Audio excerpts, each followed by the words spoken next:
Hello friends, જય શ્રી કૃષ્ણ, રાધે રાધે. સ્વાગત છે તમારું મારા કિચનમાં. તો આજે હું તમારી સાથે શેર કરીશ કેન્ટીન કે પછી લારી પર મળે તેવા એકદમ ટેસ્ટી અને ચટપટા બ્રેડ પકોડાની રેસીપી. તેની સાથે આપણે પકોડાને એકદમ ટેસ્ટી બનાવતી એવી સ્પેશિયલ ગ્રીન ચટણી પણ બનાવીશું. અને તેની સાથે કેન્ટીનવાળાની એક સિક્રેટ ટીપ સાથે આપણે તેનો મસાલો એકદમ ટેસ્ટી બનાવીને તૈયાર કરીશું. તો નાનાથી લઈ મોટા બધાના ફેવરેટ એવા આ બ્રેડ પકોડા ચાલો બનાવીએ.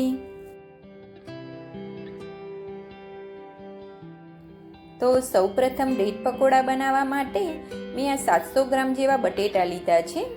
આટલા માપની અંદરથી આપણે 15 નંગ જેવા બ્રેડ પકોડા બનાવીને તૈયાર કરીશું. હવે તેની અંદર આપણે 2 ગ્લાસ જેવું પાણી એડ કરી દેવાનું છે. હવે આપણે કુકરને બંધ કરી દઈશું.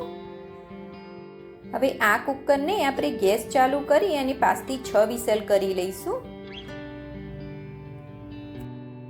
હવે આ પકોડાને એકદમ ટેસ્ટી બનાવતી એવી આપણે પકોડાની સ્પેશિયલ ગ્રીન ચટણી બનાવીને તૈયાર કરીશું.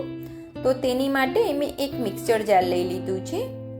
હવે મિક્સર જારની અંદર આપણે 250 ગ્રામ જેવા ધાણા એડ કરી દઈશું. ધાણાને એકદમ સરસ ધોઈ લેવાના છે અને તેને દાંડી સહિત આપણે એડ કરી દઈશું.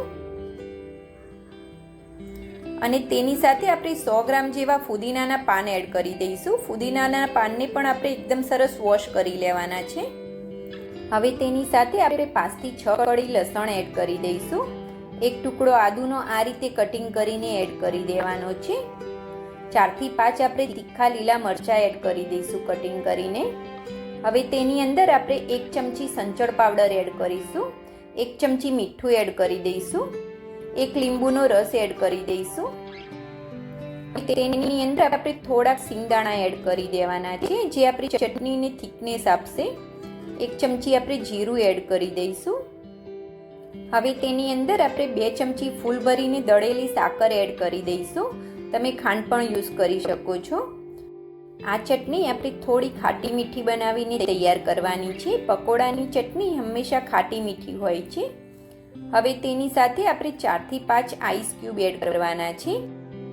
આઈસ ક્યુબ અંદર એડ કરવાથી આપણી ચટણીનો કલર એકદમ સરસ ગ્રીન આવે છે. તમે તેની જગ્યાએ ઠંડા પાણીનો પણ ઉપયોગ કરી શકો છો. હવે મિક્સર જાર બંધ કરી આપણી ચટણીને એકદમ સરસ થીક પીસી લેવાની છે. આ રીતનો એકદમ સરસ ગ્રીન કલર આવવો જોઈએ આપણી ચટણીનો. અને આ રીતે આપણે થીક પીસવાની છે. વધારે પડતા પાણીનો ઉપયોગ નથી કરવાનો આપણે. હવે આપણા બટેટા બફાઈ ગયા છે. તેને ઠંડા કરી અને તેની સ્કીન નીકાળી લઈશું. હવે આપણે બ્રેડ પકોડા માટેનો એક સ્પેશિયલ મસાલો બનાવીશું.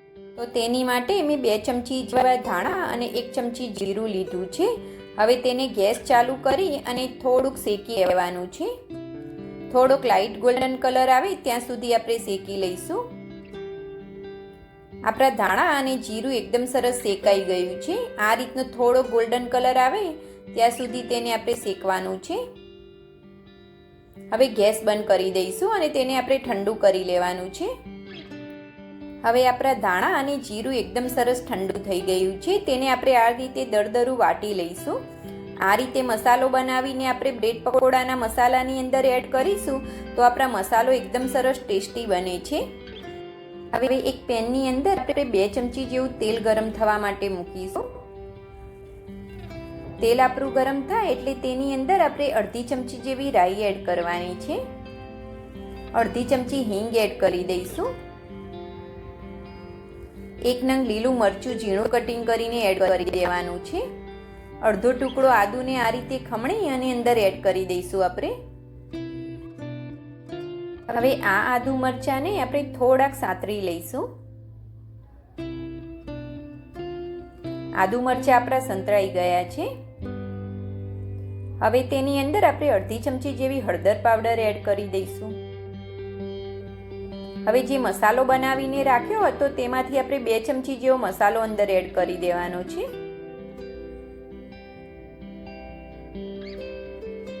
1 ચમચી આપણે ગરમ મસાલો એડ કરી દઈશું.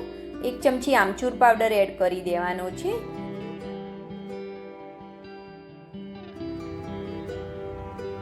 2 ચમચી જેવું આપણે લાલ મરચું પાવડર એડ કરી દઈશું. હવે બધા જ મસાલાને એકદમ સરસ સાંતળી લેવાના છે. અત્યારે આપણે ગેસની ફ્લેમ એકદમ સ્લો રાખવાની છે. આ રીતે માત્ર 2 મિનિટ માટે આપણે સાંતળી લઈશું, જેથી મસાલાની અંદરથી એકદમ સરસ સુગંધ આવવા લાગશે.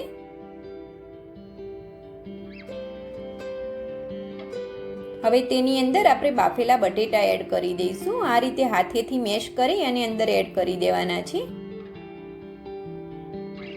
આ રીતે હાથેથી તોડી અને આપણે બધા જ બટેટાને મસાલાની અંદર એડ કરી દઈશું.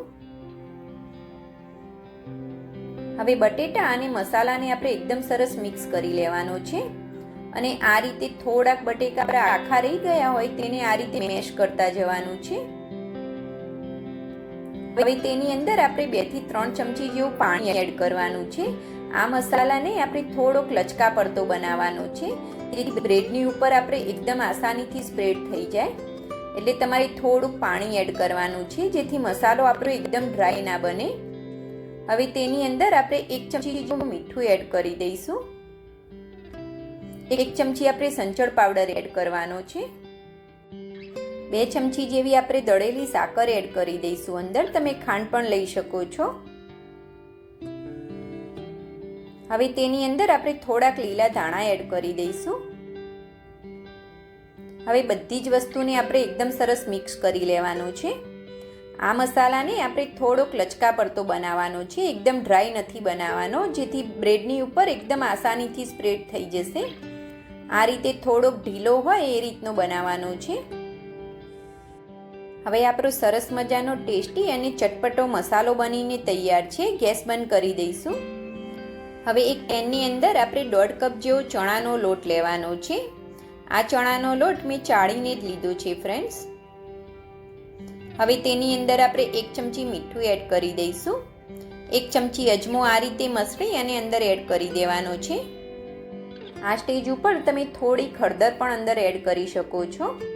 હવે થોડું પાણી એડ કરી આપણે બેટર બનાવી લેવાનું છે. એકી સાથે આપણે પાણી એડ નથી કરવાનું ફ્રેન્ડ્સ, થોડું પાણી એડ કરતા જઈશું અને આપણે લમ્સ ફ્રી બેટર બનાવી લેવાનું છે. ટોટલ આ બેટરની અંદર મેં કેટલું પાણી યુઝ કર્યું એ હું તમને આગળ જણાવીશ. આ રીતે થોડું પાણી એડ કરતા જઈશું અને આપણે બેટર બનાવી લેવાનું છે. બસ આ રીતનું આપણે બેટર બનાવવાનું છે. આટલા બેટર બનાવવાની અંદર 1.5 કપ લોટ સાથે મેં 2 કપ પાણીનો યુઝ કર્યો છે ફ્રેન્ડ્સ.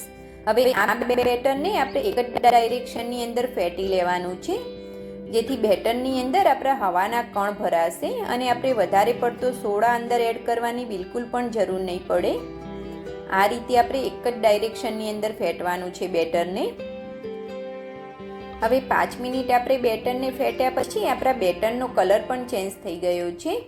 હવે તેની અંદર આપણે 1 ચમચી તેલ એડ કરી દઈશું અને 1 ચપટી જેવો આપણે સોડા એડ કરવાનો છે. વધારે બિલકુલ પણ નથી એડ કરવાનો ફ્રેન્ડ્સ. હવે તેને એકદમ હલાવી અને એકદમ સરસ મિક્સ કરી લેવાનું છે, જેથી સોડા આપણો એક્ટિવેટ થઈ જશે અને બેટર આપણું એકદમ સરસ ફૂલી જશે. હવે આપણું પકોડા માટેનું બેટર બનીને રેડી છે. તેને આપણે સાઈડમાં મૂકી દઈશું. મેં આ 2 નંગ જેવી બ્રેડ લીધી છે. સૌપ્રથમ આપણે બ્રેડની ઉપર ગ્રીન ચટણી લગાવી દઈશું. જો તમે તીખું વધારે ખાતા હોય તો તમારે બંને બ્રેડ ઉપર ગ્રીન ચટણી લગાવવાની છે. મેં એક બ્રેડ ઉપર ગ્રીન ચટણી અને એક બ્રેડ ઉપર ટમેટો કેચઅપ લગાવ્યો છે. મેં બીજી બ્રેડ ઉપર ટમેટો કેચઅપ લગાવ્યો છે. તમે બંને બ્રેડ ઉપર ગ્રીન ચટણી પણ લગાવી શકો છો ફ્રેન્ડ્સ. હવે આપણે જે બટેટાનો ચટપટો મસાલો બનાવ્યો હતો તે લગાવી દઈશું. આ રીતે આપણે બધી જ બાજુ એકદમ સરસ મસાલો લગાવી દઈશું. હવે બ્રેડની ઉપર આપણે મસાલો એકદમ સરસ લગાઈ ગયો છે. તેને આપણે બીજી બ્રેડથી કવર કરી લઈશું. આ રીતે આપણે બીજી બ્રેડથી કવર કરી લેવાની છે. હવે આ બ્રેડને આપણે વચ્ચેથી કટ લગાવી દઈશું. ટ્રાયેંગલ શેપમાં આપણે કટ લગાવી દેવાનો છે.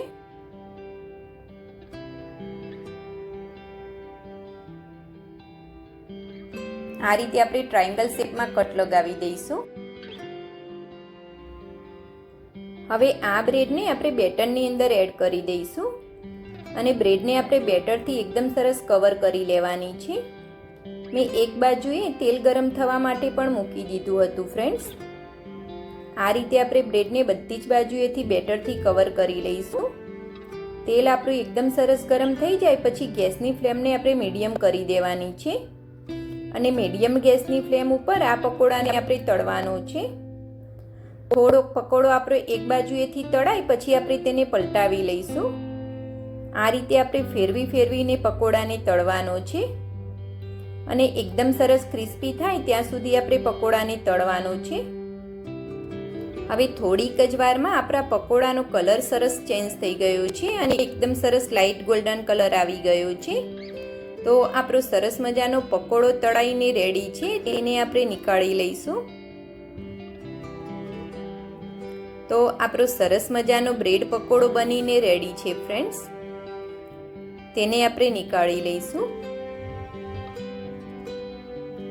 હવે એ જ રીતે આપણે બીજા પકોડાને પણ તળી લેવાનો છે. તો એ જ રીતે મેં બધા જ પકોડાને તળી અને રેડી કરી દીધા છે. જો ફ્રેન્ડ્સ, આપણા પકોડા કેટલા સરસ બનીને તૈયાર છે. ઘરે જ આ રીતે પકોડા બનાવી અને તમે પણ ચોક્કસથી ટ્રાય કરજો ફ્રેન્ડ્સ. અને આ રેસીપી તમને ગમી હોય તો મારી વિડીયોને લાઈક અને મારી ચેનલને સબસ્ક્રાઈબ કરવાનું બિલકુલ પણ ભૂલતા નહીં. સબસ્ક્રાઈબ કરવું બિલકુલ ફ્રી છે ફ્રેન્ડ્સ. Thanks for watching. જય શ્રી કૃષ્ણ.